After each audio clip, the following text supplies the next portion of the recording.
LP টেটৰ বাবে কিছুমান মেথমেটিক্সৰ ইম্পৰ্টেণ্ট কুৱেশ্যন আপোনালোকলৈ আগবঢ়ালোঁ। হেল্ল' এভৰিৱান, মই দিগন্ত মেধিয়ে আজি আপোনালোকৰ সন্মুখলৈ কিছুমান নতুন ভিডিঅ' লৈ আহিম আৰু সেইবিলাক হৈছে আমাৰ সৰ্বশিক্ষাই 2019ৰ আছাম টেট পাতিব লৈছে আৰু আছাম টেটত স্পেচিয়েলি LPৰ কাৰণে যিখিনি মেথমেটিক্স আহে মই সেইখিনি আজি এটা এটাকৈ চিষ্টেমেটিক আৰু সহজভাৱে আপোনালোকৰ সন্মুখলৈ দাঙি ধৰিবলৈ লৈছোঁ। আমাৰ এই এক্সপ্লেনেশ্যনখিনি আমাৰ একচুৱেলি বুকবিলাকত পোৱা নাযায়, বুকত বহুত কুৱেশ্যন পোৱা যায়, বাট এক্সপ্লেনেশ্যনৰ কাৰণে আমাৰ বহুতৰে বুজি পোৱাত অসুবিধা হয়। চ' মই সেইকাৰণে সেইখিনি বুজি পোৱাৰ কাৰণে আপোনালোকলৈ লৈ আহিছোঁ সহজভাৱে। চ' যদি আপোনালোকে বুজি পোৱাত অসুবিধা হয় ডেফিনেটলি আপোনালোকে মোক মেছেজ কৰিব আৰু ভিডিঅ'টো ভাল পালে please like, share, comment and subscribe it. First টপিকটো লৈছোঁ সংখ্যা প্ৰণালী। চ' সংখ্যা প্ৰণালীত আমাৰ প্ৰথমে আমি জানিব লাগিব স্বাভাৱিক সংখ্যা। চ' স্বাভাৱিক সংখ্যাবিলাক ষ্টাৰ্ট হয় 1ৰ পৰা, 1, 2, 3, 4, 5, 6 এনেকুৱাকৈ গৈ থাকিব। চ' সকলোতকৈ সৰু স্বাভাৱিক সংখ্যাটো হৈছে 1। নেক্সট পূৰ্ণ সংখ্যা। পূৰ্ণ সংখ্যা ষ্টাৰ্ট কৰা হয় 0ৰ পৰা 0, 1, 2, 3, 4, 5, 6 এনেকুৱাকৈ গৈ থাকিব আপ টু ইনফাইনাইটলৈকে। নেক্সট আমাক লাগিব অখণ্ড সংখ্যা। অখণ্ড মানে খণ্ড নোহোৱা, যাক আমি ডিভাইড কৰিব নোৱাৰোঁ। চ' অখণ্ড সংখ্যা ষ্টাৰ্ট কৰা হয় 0, 1, 2, 3, 4, 5, 6 এনেকুৱাকৈ গৈ থাকিব। চিমিলাৰলি নিগেটিভ নাম্বাৰৰ পিনেও আহিব, -1, -2, -3, -4 এনেকুৱাকৈ আহি থাকিব। চ' অখণ্ড সংখ্যাৰ শেষ নাই, অসীমলৈ গৈয়ে থাকিব। নেক্সট ইয়াতে আমি দেখিলোঁ যে স্বাভাৱিক সংখ্যা, পূৰ্ণ সংখ্যা আৰু অখণ্ড সংখ্যা এইবিলাকৰ তলত একো নাই। ডেট মিনছ এইটো তলত একো নাই মানে 1 আছে। এইবিলাকৰ তলত ডিনমিনেটৰ প্লেচত একো নাই মানে 1 আছে। চ' মনত ৰাখিব স্বাভাৱিক সংখ্যা, পূৰ্ণ সংখ্যা আৰু অখণ্ড সংখ্যাৰ ডিনমিনেটৰ প্লেচত ডেট মিনছ তলৰ প্লেচত আমাৰ সদায় 1 থাকিব। আমি 1এৰে ডিভাইড কৰা হিচাপে থৈ থাকি। কিন্তু পৰিমেয় সংখ্যা, পৰিমেয় সংখ্যাবিলাক গোটেই সংখ্যাবিলাকে বুজাব, অখণ্ড সংখ্যাকে বুজাব, কিন্তু তাৰ মাজত যিবিলাক আমি মানে ডিভাইড কৰিব পাৰিম আদাৰ দেন 1। ধৰকচোন ইয়াতে নাম্বাৰটো আছে 1/5, আদাৰৱাইজ পইণ্টত নিব পাৰিলে 1.2। চ' ডেচিমেল পইণ্ট আৰু ফ্ৰেকশ্যন ডেট মিনছ ভগ্নাংশবিলাকো আমাৰ ইয়াতে আহিব পৰিমেয় সংখ্যাত। অখণ্ড সংখ্যাবিলাকতো থাকিবই, তাৰ উপৰিও ভগ্নাংশ আৰু ডেচিমেল পইণ্টত মানে দশমিক বিন্দুৰ নাম্বাৰবিলাকো আহিব। অপৰিমেয় সংখ্যাত যিবিলাক পৰিমেয় সংখ্যাবিলাক নাহে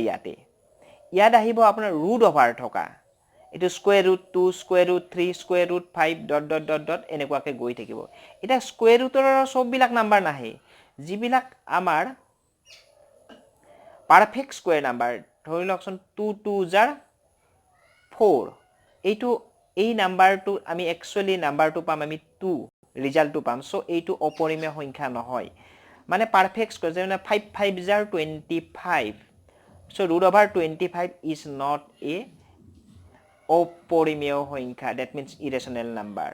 চ' এইটো মনত ৰাখিব। চ' ইয়াত ৰুট থাকিলে ৰুটৰ ভিতৰত যদি পাৰফেক্ট স্কুৱেৰ নাথাকে তেতিয়া সেইটোক অপৰিমেয় সংখ্যা বুলি কোৱা হয়। নেক্সট বাস্তৱ সংখ্যা। বাস্তৱ সংখ্যা মিনছ ৰিয়েল নাম্বাৰ। চ' এই ৰিয়েল নাম্বাৰবিলাক গোটেই নাম্বাৰবিলাকে আহিব, স্বাভাৱিক সংখ্যা, পূৰ্ণ সংখ্যা, অখণ্ড সংখ্যা, পৰিমেয় সংখ্যা, অপৰিমেয় সংখ্যা গোটেইখিনি লগ হৈ আমাৰ বাস্তৱ সংখ্যা বুলি কোৱা হ'ব। নেক্সট মৌলিক সংখ্যা। মৌলিক সংখ্যাটো এনেকুৱা আমাৰ নাম্বাৰ হয় যিটো নাম্বাৰৰ উৎপাদকৰ বিষয়ে মই কৈ আছোঁ। চ' উৎপাদক কেৱল দুটাই থাকে, সেই নাম্বাৰটো আৰু 1 হয়। 2 ধৰি লওক, 2ৰ উৎপাদক হ'ব 1 and 2, উৎপাদকৰ বিষয়ে মই অলপ পিছত আহি আছোঁ। ঠিক তেনেকৈ আৰু এইবিলাক গোটেই পজিটিভ নাম্বাৰ হ'ব লাগিব, 1তকৈ ডাঙৰ হ'ব লাগিব। যৌগিক সংখ্যা, যিবিলাক সংখ্যা মৌলিক নহয়, ডেট মিনছ উৎপাদক দুটাতকৈ বেছি আছে, তেতিয়া সেই সংখ্যাবিলাকক যৌগিক সংখ্যা বুলি কোৱা হয়। এতিয়া মেইন ইম্পৰ্টেণ্ট মৌলিক সংখ্যা আৰু যৌগিক সংখ্যা বুজাবৰ কাৰণে আমি উৎপাদকটো বুজিব লাগিব। ধৰি লওক 4ক আমি ৰিপ্ৰেজেণ্ট কৰিব পাৰিম 1 into 4 and 2 into 2 is equal to 4. So that means 4ৰ উৎপাদক কি হ'ব 1 2 দুটা আছে, চ' এটা 2 ল'লে হ'ল, and 4. So 4 ৰ উৎপাদক হ'ব 1, 2 and 4. Similarly 12 ৰ so 12 ৰ 1 into 12 বুলি আমি এক্সপ্ৰেছ কৰিব পাৰিম next 2 into 6 next 3 into 4 3 into 4 12 এ হয় 2 into 6 12 এ হয় so 12 ৰ উৎপাদক হ'ব 1 that means 1 লিখিছো 2 হ'ব 2 3 4 6 and 12 so that means 12 ৰ উৎপাদক পাম 1 2 3 4 6 and 12 so এতিয়া আমি গম পালো যে এই 4 ৰ উৎপাদক দুটাতকৈ বেছি আছে 1 2 and 4 that means তিনিটা আছে so এইটো যৌগিক সংখ্যা হ'ব আমি যেটো ডেফিনেশন দিছিলো so and 12 ৰ দুটাতকৈ বেছি আছে উৎপাদক so এইটো আমাৰ যৌগিক সংখ্যা হ'ব ঠিক তেনেকৈ আমি এটা যদি एग्जांपल লও ধৰি লওক 5 5 ৰ যদি উৎপাদক ওলাবা 1 into 5 আকৌ আমি মানে ৰিপ্ৰেজেন্ট কৰিব নোৱাৰিম 5 হক বেলেগ দুটা নাম্বাৰৰ মাল্টিপ্লিকেশন হিচাপে so হেয়ে 5 টো হ'ব আমাৰ মৌলিক সংখ্যা so ইয়াৰ উৎপাদক আছে 1 and 5 আহক এতিয়া আমি কেইটামান কোৱেশ্চনলৈকে আহিছো ওকে সংখ্যা প্ৰণালীৰ ওপৰত নিৰ্ভৰ কৰি আমি কেইটামান কোৱেশ্চন আপোনালোকৰ সন্মুখলৈ লৈ আহিছো সেই কোৱেশ্চন কেটাৰ এটাকৈ আমি সলভ কৰিব ট্ৰাই কৰিম সো ফাৰ্স্ট কোৱেশ্চনটো হৈছে আটাইতকৈ সৰু স্বাভাৱিক সংখ্যা যি মৌলিক সংখ্যা নহয় সো আমি জানো যে আটাইতকৈ সৰু স্বাভাৱিক সংখ্যাটো হৈছে 1 অলৰেডি আপোনালোকক দিয়া হৈছিল সো 1 ৰ পৰাহে স্বাভাৱিক সংখ্যাবিলাক ষ্টাৰ্ট হয় আৰু হেতু মৌলিক সংখ্যা হ'ব নোৱাৰে সো 1 টো মৌলিক সংখ্যা নহয় সো ইয়াৰ এনসাৰটো হ'ব আমাৰ সো 4 নহয় 6 নহয় 1 that means C নাম্বাৰ এইটো আমাৰ এনসাৰ হ'ব সো ইয়াৰ এনসাৰটো আমি পাম C ঠিক তেনেকৈ যদি ইয়াত যদি কোৱেশ্চনটো দিলে আটাইতকৈ সৰু স্বাভাৱিক সংখ্যা যি মৌলিক সংখ্যা হয় হলে মৌলিক সংখ্যা সৰু মৌলিক সংখ্যাটো হৈছে 2 বাট এইটো স্বাভাৱিক সংখ্যাও সো আমাৰ তেতিয়া এনসাৰটো হলে D হলে হয় সো মৌলিক সংখ্যা নহয় সেই কাৰণে 1 হৈছে মৌলিক সংখ্যা হয় হলে 2 হলে হয় নেক্সট কোৱেশ্চন নাম্বাৰ 2 আটাইতকৈ সৰু পূৰ্ণ সংখ্যা সো আমি অলৰেডি ডেফিনেশনত দিয়া হৈছে যে পূৰ্ণ সংখ্যা ষ্টাৰ্ট কৰা হয় আমাৰ 0 ৰ পৰা সো এইটোৰ এনসাৰটো হ'ব আমাৰ A that means 0 টোৱে আমাৰ আটাইতকৈ সৰু পূৰ্ণ সংখ্যা হয় নেক্সট কোৱেশ্চন নাম্বাৰ 3 7 আৰু 11 ৰ গসাগু হ'ব সো 77 1 0 ওপৰৰ এটাও নহয় সো এতিয়া এই অপচন কেটাত চাবলৈ গসাগুৰ আমাৰ ডেফিনেশন যাক আমি HCF বুলি কোৱা হয় সো HCF ৰ বিষয়ে এটা আমি ভিডিও ডিটেইলছ দিয়াই আছে মোৰ এই চেনেলটোত সো এইটো চাব তাৰ উপৰে মই অলপমান ডিটেইলছত কৈছো মানে 7 আৰু 11 ৰ ফাৰ্স্ট আমি কমন উৎপাদকটো ওলাই লম সাধাৰণ উৎপাদক আৰু তাৰে যেটো সকলতকৈ ডাঙৰ বুলি কোৱা হয় হেতুকে আমাৰ গসাগু বুলি কোৱা হ'ব ধৰি লওকচোন 7 ৰ আমি পাম 1 into 7 সো আৰু বেলেগ উৎপাদক হ'ব নোৱাৰে সো 7 ৰ উৎপাদক হ'ব 1 7 ঠিক তেনেকৈ আমি 11 ৰ কোৱেশ্চন নাম্বাৰ 3 হয় সো 11 ৰ কাৰণে আমি উৎপাদক পাম 1 into 11 আকৌ বেলেগ নাম্বাৰেৰে আমি মাল্টি সো 1 and 11 সো দুটা নাম্বাৰৰে কমন উৎপাদক হৈছে 1 আৰু এটা that means ডাঙৰ কমন উৎপাদকটো 1 এ হ'ব কাৰণ কহিয়তৰ সাধাৰণ উৎপাদক এইটোৱে কমনত আছে 1 টোৱে আছে so that means 7 আৰু 11 ৰ গসাগু হ'ব 1 so আমাৰ অপচন বি টো কাৰেক্ট হ'ব so গসাগুৰ বিষয়ে আমি এটা ভিডিও দিছো so আপোনালোকে সেই ভিডিওটো চাব আৰু ডিটেইলছ কনসেপ্ট খিনি তাৰ পৰা পোৱা যাব নেক্সট আমাৰ এতিয়া আহিব লাগিব বা মনত ৰাখিব আৰু এটা কথা ইয়াতে 7 টো প্ৰাইম নাম্বাৰ হয় 11 টো প্ৰাইম নাম্বাৰ হয় দুটা প্ৰাইম নাম্বাৰৰ গসাগু সদায় 1 হ'ব নেক্সট নাম্বাৰ 4 টো দিয়া আছে শূন্য সংখ্যাটো বাদ দিলে পূৰ্ণ সংখ্যাৰ সংহতিত হ'ব সো আমি পূৰ্ণ সংখ্যাৰ পৰা যদি শূন্যটো বাদ দিও সো হেইটো আমাৰ কি হ'ব অলৰেডি আমি কোৱা হৈছে সো হেইটো আমাৰ হ'ব স্বাভাৱিক সংখ্যা সো আমি অলৰেডি ডেফিনেশন এটা দিয়াই হৈছে যে স্বাভাৱিক সংখ্যা ষ্টাৰ্ট কৰা হয় 1 ৰ পৰা এইটো স্বাভাৱিক সংখ্যা 1 ৰ পৰা ষ্টাৰ্ট কৰে পূৰ্ণ সংখ্যা 0 ৰ পৰা ষ্টাৰ্ট কৰা হয় সো 0 টো বাদ দিলে এইটো স্বাভাৱিক সংখ্যাই হৈ যাব সো ইয়াৰে আমাৰ এনসাৰটো হ'ব এটা চাৰিটা অপচন দিয়া আছিল অখণ্ড সংখ্যাৰ সংগতি সো অখণ্ড সংখ্যা নহয় অপৰিমেয় সংখ্যাৰ সংগতি পৰিমেয় সংখ্যাৰ সংগতি স্বাভাৱিক সংখ্যাৰ সংগতি সো স্বাভাৱিক সংখ্যা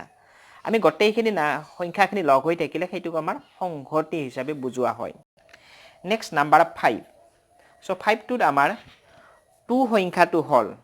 ইয়াতে আমি 2 সংখ্যাটোৰ এটা অপচন দিয়া আছে কি হ'ব কেৱল স্বাভাৱিক সংখ্যা স্বাভাৱিক সংখ্যা হয় বাট কেৱল যে স্বাভাৱিক সংখ্যাই হ'ব হেতুটো আমি ক'ব নোৱাৰিম বেলেগ সংখ্যা হ'ব পাৰে পূৰ্ণ সংখ্যা হয় পৰিমেয় সংখ্যা হয় অখণ্ড সংখ্যা হয় তাৰ পিছত দিছে মৌলিক এণ্ড যুগ্ম সংখ্যা উভয়ে নেক্সট দিছে কেৱল পৰিমেয় সংখ্যা ওপৰৰ এটাও নহয় কেৱল পৰিমেয় সংখ্যাও নহয় আমি স্বাভাৱিক সংখ্যা হয় সো অখণ্ড সংখ্যা হয় পৰিমেয় সংখ্যা হয় এটা নেক্সট আহিব মৌলিক সংখ্যা হয় নে নহয় মৌলিক সংখ্যা হয় আটাইতকৈ সৰু মৌলিক সংখ্যাটো হৈছে 2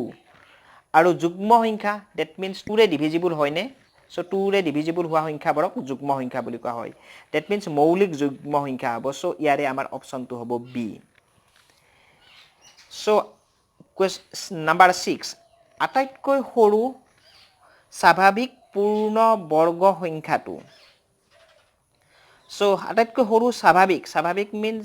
স্টাৰ্টিং হয় 1 ৰ পৰা সো 1 ৰ পৰা স্টাৰ্ট হয় যেহেতু এনেকুৱাকে 1 2 3 4 5 সো আটাইতকৈ সৰু মানে এনেকুৱা নাম্বাৰবিলাক পূৰ্ণ বৰ্গ বুলি কোৱাৰ লগে লগে সেই নাম্বাৰটোকে দুবাৰ মাল্টিপ্লাই কৰিলে যিটো নাম্বাৰ আগতে পোৱা যাব সো ধৰকচোন ইয়াতে 1 ক আমি দুবাৰ মাল্টিপ্লাই কৰিলো 1 ৰ বৰ্গ আমাৰ কি বুলি কোৱা হ'ব বৰ্গ মানে এনেকুৱা একচুয়ালি স্কয়াৰ হিচাপে 1 স্কয়াৰ সো 1 into 1 আমি 1 এ পাম নেক্সট 2 স্কয়াৰ 2 into 2 এটো 4 সো এই 3 স্কয়াৰ 3 into 3 in 9 সো এই সংখ্যাবিলাকক আমাক বৰ্গ সংখ্যা বুলি কোৱা হয় সো ইয়াতে কোৱেশ্চন 6 টো দিয়া আছে আটাইতকৈ সৰু স্বাভাৱিক পূৰ্ণ বৰ্গ সংখ্যাটো কি সো দ্যাট মিন্স এটো 1 4 9 সো 1 টো আমাৰ স্বাভাৱিক সংখ্যা সো আমাৰ তেতিয়া হ'ব 1 টো এনসাৰ হ'ব স্বাভাৱিক সংখ্যা বুলি ক'লে 1 টো হ'ব সৰু স্বাভাৱিক পূৰ্ণ বৰ্গ সংখ্যা যদি অনলি স্বাভাৱিক পূৰ্ণ সংখ্যা বুলি কয় স্বাভাৱিক বুলি নকয় তেতিয়া আমাৰ এনসাৰটো হ'ব 4 বা 0 হ'ব কাৰণ কি 0 স্কয়াৰ কৰিলে 0 into 0 আমি 0 পাম 0 হ'ব তেতিয়া 0 টো পূৰ্ণ বৰ্গ সংখ্যাতে পৰিব নেক্সট নাম্বাৰ 7 তলৰ কোনটো মৌলিক সংখ্যা নহয় অলপতে আমি ডেফিনেশনটো দিছে মৌলিক সংখ্যা মানে যাৰ উৎপাদক দুটা হয় হেতু বিলাক সংখ্যাবিলাকক মৌলিক সংখ্যা বুলি কোৱা হয় আৰু যাৰ উৎপাদক দুটাতকৈ বেছি সেইবিলাকক যৌগিক সংখ্যা বুলি কোৱা হয় আৰু 1 তকৈ ডাঙৰ হ'ব লাগিব ডেফিনেটলি সো আমাৰ এতিয়া অলৰেডি আমি 11 টোক আমি উৎপাদক দুটা পাইছো অলৰেডি আমি কৰিছো 11 ৰ 1 আৰু 11 সো এটো মৌলিক সংখ্যা হয় 19 কো আমি 1 into 19 আৰু বেলেগ নাম্বাৰৰ দুটা বেলেগ নাম্বাৰৰ মাল্টিপ্লিকেশন হিচাপে এক্সপ্ৰেছ কৰিব নোৱাৰো সো 19 টো আমাৰ মৌলিক সংখ্যাই হ'ব নেক্সট সি নাম্বাৰ অপচনটো দিছে 9 সো 9 টো অপচনত আমাৰ চাই লওক 9 মিন্স আমি 1 into 9 আৰু 3 into 3 আমি এক্সপ্ৰেছ কৰিব পাৰো দ্যাট মিন্স 9 ৰ উৎপাদক হল 1 3 and 9 দ্যাট মিন্স দুটাতকৈ বেছি আছে সো এইটো আমাৰ যৌগিক সংখ্যা বুলি কোৱা হ'ব সো ইয়াৰ অপচনটো হ'ব 9 সো 31 টো আমি কেৱল 1 into 31 হিচাপে আমি এক্সপ্ৰেছ কৰিব পাৰিম সো ঠিক তেনেকৈ এতিয়া নেক্সট নাম্বাৰটো আহিব 8 নাম্বাৰ সো 8 নাম্বাৰ কোৱেশ্চনটো 8 নাম্বাৰ তলৰ কোনটো স্বাভাৱিক সংখ্যা নহয় স্বাভাৱিক সংখ্যা আমাৰ স্টাৰ্ট কৰা হয় 1 ৰ পৰা 1 2 3 4 এনেকুৱাকৈ আৰু গটে পজিটিভ নাম্বাৰ বিলাক হ'ব 0 নাহে নিগেটিভ নাম্বাৰো আহিব নোৱাৰে সো এ অপচনটো দিয়া আছে 3 টো স্বাভাৱিক সংখ্যা হয় 2 টো স্বাভাৱিক সংখ্যা হয় 1 টো হয় -1 সো নিগেটিভ নাম্বাৰ আহিব নোৱাৰে সো দ্যাট মিন্স -1 টো আমাৰ স্বাভাৱিক সংখ্যা নহয় সো ইয়াৰ অপচন ডি টো আমাৰ কাৰেক্ট এনসাৰ হ'ব নেক্সট ঠিক তেনেকৈ